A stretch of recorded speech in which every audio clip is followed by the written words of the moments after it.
हाँ मेरे प्यारे बच्चों, आज से चैप्टर 3 का एक पहले हम बेसिक पढ़ाएंगे, तो उसके बाद हम फिर क्वेश्चन लेकर चलेंगे। तो चैप्टर 3 के बेसिक में हम पढ़ेंगे 3, मतलब 3 रेखा एक बार पढ़ लो, उसके बाद और जो क्वेश्चन है उसमें कुछ चलता चला जाएगा। तो इसमें सबसे पहले मान लो प्रतिच्छेदी रेखाएं, प्रतिच्छेदी रेखाएं या प्रतिच्छेदी रेखाएं, दूसरा समांतर रेखाएं, दूसरा समांतर रेखाएं, तीसरा हम पढ़ने चल रहे हैं संपाती रेखाएं। देखो बच्चों क्या होता है इसको देखो, संपाती रेखाएं।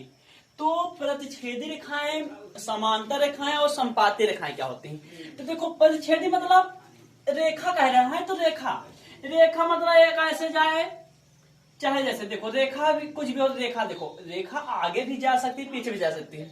रेखा के लिए चलो एक वीडियो बना देंगे, हाँ, जितनी रेखाएं होती हैं।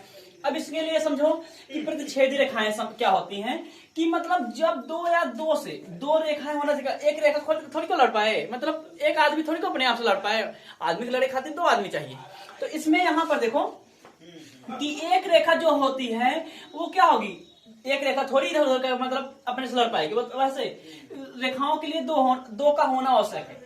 तो मतलब जब 2 या 2 से अधिक या 2 रहा या 2 से अधिक रेखाएं एक दूसरे को कहाँ काटती थी, मतलब कहीं पर भी काटे, चाहे जहां काटे। तो जब 2 या 2 से अधिक रेखाएं एक दूसरे को काटती हैं तो उसको क्या बोलते हैं? हम बोलते हैं प्रतिच्छेदी रेखाएं। चाहे 2 हो, चाहे 3-4 हो, चाहे 10-20 हो, वो चाहे जितना कर लो। जब 2 या 2 से अधिक रेखाएं एक दूसरे को आपस में या एक दूसरे को काटती हैं तो उसे कहते हैं प्रतिच्छेदी रेखाएं। अब देखो प्रतिच्छेदी रेखाएं क्या है। अब यहाँ पर समझो कि प्रतिच्छेदी रेखाएं ऐसे रेखा जाएगी काटेगी, तो इसमें प्रतिच्छेदी रेखा में जब ये काटेगी तब यहाँ से, तब यहाँ पर ये काट रही है तो उनके हल जरूर होंगे। देखो अगर काटेंगी तो हल होंगे, अगर नहीं काटेगी तो नहीं हल होंगे। तो यहाँ पर काट रही है तो यहाँ पर हल होंगे।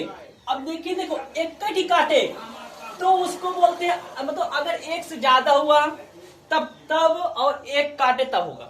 अगर एक ही बिंदु पर काटती है तो उसको बोलते हैं अद्वितीय हल।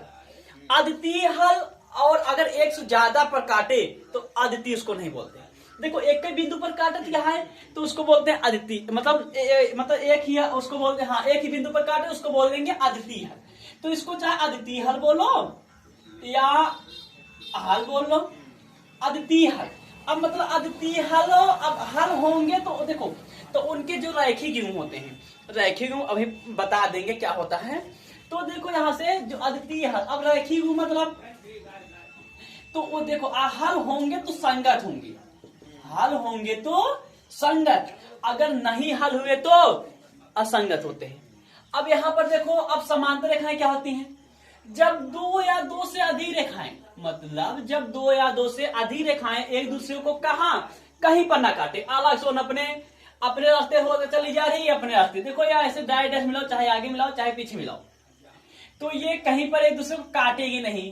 तो यहाँ पर देखो जब काटेगी नहीं तो हल होंगे, इनके कुछ हल ही नहीं होंगे। तो मतलब एक प्रकार से हल नहीं है होने तो या हल नहीं होंगे।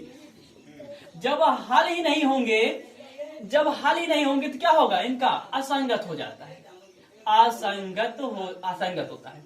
और संपाती रेखाएं क्या होती हैं देख लो बच्चों। संपाती रेखाएं का मतलब ये होता है कि एक ही रेखवा पर एक ही रेखवा बैठी हो, मतलब एक ही रेखवा पर एक ही रेखवा का हो बैठी हो। मतलब एक रेखा ऐसे है और एक रेखा मान लो ये काले मार्कर लिख दिए, एक लिख दिए नीले, इसके उसी रेखा पर बना दिए हम, उसी रेखा पर एक और बना दिए। मतलब जब एक ही रेखा पर एक ही रेखा का हो तो मतलब बैठी हो। अब एक ही रेखा पर एक ही रेखा जब बैठी होती है, मतलब देखो तो उसको बोलते हैं संपाती रेखाएं। अब देखो यहाँ पर अनेक बिंदु पर काटेंगे एक दूसरे को, मतलब अनेक मतलब अपरिमित। देखो यहाँ से इनके अनेक बिंदु पर काटेंगे, मतलब अनेक हल होंगे, हर जगह ही काटते हैं तो हर जगह काट रहे हैं, तो इनका हल क्या होंगे, अपरिमित रूप से अनेक, अपरिमित रूप से अनेक हल होंगे। अब देखो हल होंगे तो क्या होगा, इनका रखिए संगत होगा बस। और इनके लिए समझ लो जब रेखाएं प्रतिच्छेद करती हैं तो तुमको 2 संकर दे दिए जाएंगे इसमें, ऐसे दे दिए, चाहे देखो चाहे 2x प्लस 3y या प्लस 4 या उधर कर देगा या बराबर इधर कर देगा। तो इसमें देखो ये होते हैं पहला a1 होते हैं, ये होते हैं b1, ये होते हैं c1। अब यहाँ पर देखो बच्चों, तो इसी में हम परिच्छेद देखो कैसे पहचानेंगे, जब ऐसे दे देगा तब, जब रेखा देगा तो हम ऐसे पहचान लेंगे, जब ऐसे समीकरण में दे देगा या रेखीय में दे देगा तब हम कैसे समझेंगे। तो यहाँ पर देखो तब जो a1 मान लो एक और देगा, मान लो 3x देगा प्लस 2y देगा प्लस 4 कर दिए या प्लस 5 कर दिए तब 0 कर दिए, तो ये क्या कहलाएंगे a2, ये b2 कहलाएंगे, ये कहलाएंगे c2। तो इसमें a1 और a2 जो मान है वो नॉट इक्वल टू b1 और b2 के बराबर हो जाएगा। ये जो a1 और a2 का मान है नॉट इक्वल टू किसके हो जाएगा, b1 और b2 के।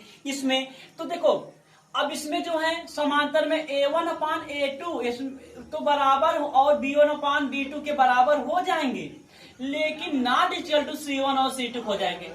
अब बराबर c1 अपान c2 के नहीं होंगे। अब इसमें क्यों नहीं आया, इसलिए देखो जब मान लो आगे दरवाजे में 2 दरवाजे हैं, आगे दरवाजा खुले हैं तो पहले दरवाजे में अंदर वाले पीछे वाले दरवाजे में कैसे जाएंगे बताओ। जब आगे दरवाजा खुला ही ना हो तो पीछे दरवाजा, आगे दरवाजा ही बंद है तो पीछे दरवाजा, तो इसलिए हम आगे दरवाजा ही बंद है, पीछे वाला रास्ता हम भूल जाते हैं प्रकार से। तो यहाँ पर देखो अब इनको देखो अनेक, इनके लिए क्या होता है जो रखी हुई a1 अपान a2 बराबर b1 अपान b2 बराबर c1 अपान c2, ये पहचानना तुम लोग सीखो। अब यहाँ पर देखो पहचान जाओ और अच्छे से, यही बेसिक में था, ज्यादा कुछ नहीं था इसमें बेसिक में।